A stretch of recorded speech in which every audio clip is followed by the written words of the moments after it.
Hello guys, welcome back to அனைத்தும் அறியலாம் வாங்க யூடியூப் சேனல். இன்னைக்கு வீடியோவில் நம்ம என்ன பார்க்க போறோம்னா எறா வறுவல் தான் பார்க்க போறோம். அது எப்படி பண்ணலான்னு பார்க்கலாம் வாங்க. எறா வறுவலுக்கு தேவையான பொருட்களை இப்போ பார்க்கலாம். நான் ஒரு பெரிய சைஸ் வெங்காயம் எடுத்து கட் பண்ணி வச்சுருக்கேன். அப்புறம் ஒரு 4 சின்ன வெங்காயம், கொஞ்சமாக கொத்தமல்லி, கொஞ்சம் கருவேப்பிலை, ஒரு பெரிய சைஸ் தக்காளி. தக்காளி வந்து வெங்காயத்தை விட கொஞ்சம் சின்ன சைஸில் இருக்கணும். நம்ம எவ்வளோ பெரிய வெங்காயம் எடுக்கிறோமோ அதை விட சின்ன தக்காளியாக இருக்கணும். அப்புறம் 1/2 kg ப்ரான் எடுத்து கழுவி மஞ்சள் போட்டு வச்சுருக்கேன். இப்போ எப்படி செய்யலான்னு பார்க்கலாம். இப்போ எறா வறுவல் செய்கிறதுக்கு நான் ஒரு கடாய் வச்சுருக்கேன். நான் எங்கள் வீட்டில் இதில் தான் பண்ணுவோம். இரும்பு கடாய் வச்சுருக்கேன். நீங்கள் எந்த கடாய் வேணாலும் யூஸ் பண்ணிக்கலாம். அப்புறம் நான் ரைஸ் பிராண்ட் ஆயில் கொஞ்சமாக தான் ஊற்றுறேன். நிறைய இதுக்கு எண்ணெய் தேவையில்லை, கொஞ்சமாக ஊற்றினாலே போதும்.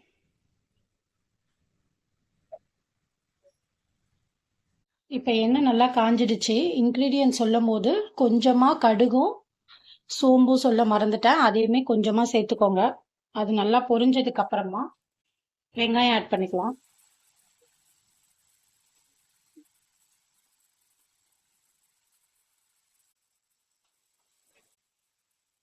அப்புறமா நான் கருவேப்பிலை ஆட் பண்ணிக்கிறேன். 2 கொத்து ஆட் பண்ணிக்கலாம். இது நல்லா வதங்கணும். வதங்கி நல்லா ஒரு ரெட்டிஷாக வரணும். அந்த டைமில் தான் நம்ம தக்காளி சேர்க்கணும். இது இன்னும் ரெட்டிஷாக வதங்கணும். இது ப்ராசஸ் வந்து கொஞ்சம் ஸ்லோவாக தான் பண்ணுற மாதிரி இருக்கும். வேகமாக ஃப்ளேமில் வச்சு பண்ணாலும் அந்தளவு நல்லா இருக்காது. இது மீடியமாக வச்சு தான் பண்ணுற மாதிரி இருக்கும். ஓரளவு வெங்காயம் நல்லா வதங்கிடுச்சு. இந்த ஸ்டேஜில் நம்ம தக்காளி ஆட் பண்ணிக்கலாம்.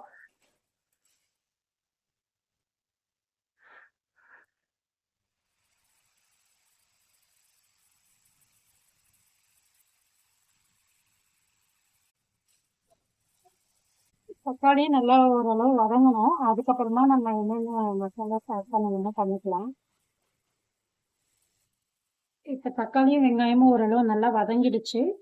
இப்போ எடுத்து வச்சிருக்க குழம்பு மிளகாத்தூள் 2 பெரிய டேபிள் ஸ்பூன், அப்புறமா கொஞ்சமா சீரகம், கொஞ்சம் மஞ்சள்.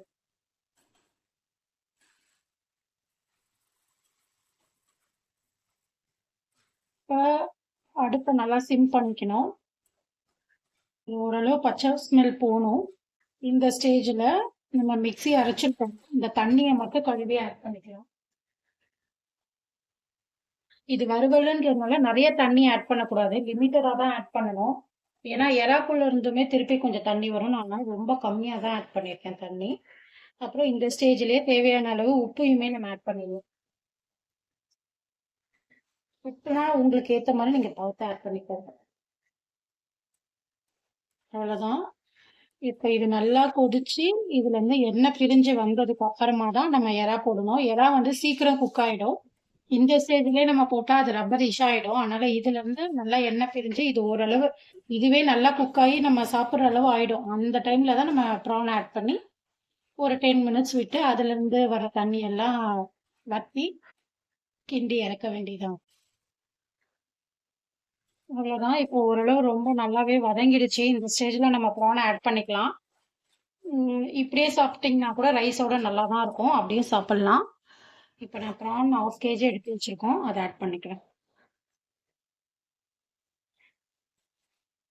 இப்போ ப்ரான் ஆட் பண்ண அப்புறம் எந்த தண்ணியுமே விட வேண்டாம். ப்ரான்குள்ளேருந்தே கொஞ்சம் தண்ணி வரும். கொஞ்சம் மீடியம் ஃப்ளேம்லேயே வச்சு குக் பண்ணுங்க. எல்லாமே நான் ஆல்ரெடி ஆட் பண்ணிட்டேன். ஸோ இந்த இதில் எதுவுமே ஆட் பண்ண வேண்டாம். லாஸ்ட்டாக கொத்தமல்லி மட்டும் ஆட் பண்ணுற மாதிரி இருக்கும். இதுக்கு கொஞ்சம் டைம் கொடுக்கணும். இப்போ பார்த்தீங்கன்னா தெரியும், ஓரளவு தண்ணி விட்டு வந்திருக்கு. இந்த ஸ்டேஜில் நம்ம ஜஸ்ட் கலரி மட்டும் விட வேண்டியதுதான். இப்போ பார்த்தோம்னா ஓரளவு நல்லாவே ட்ரை ஆயிடுச்சு. இன்னும் நல்லா ட்ரை ஆகணும். ஸ்லோவில் தான் பண்ணணும். ஸ்லோ சிம்மில் பண்ணணும். அவ்வளோதான். ஆல்மோஸ்ட் பார்த்தீங்கன்னா இப்போ நல்லா ரோஸ்ட் ஆயிடுச்சு. இந்த ஸ்டேஜில் நம்ம ஆஃப் பண்ணிக்கலாம். இது வந்து எல்லாத்துக்கும் கூட நல்லா இருக்கும்.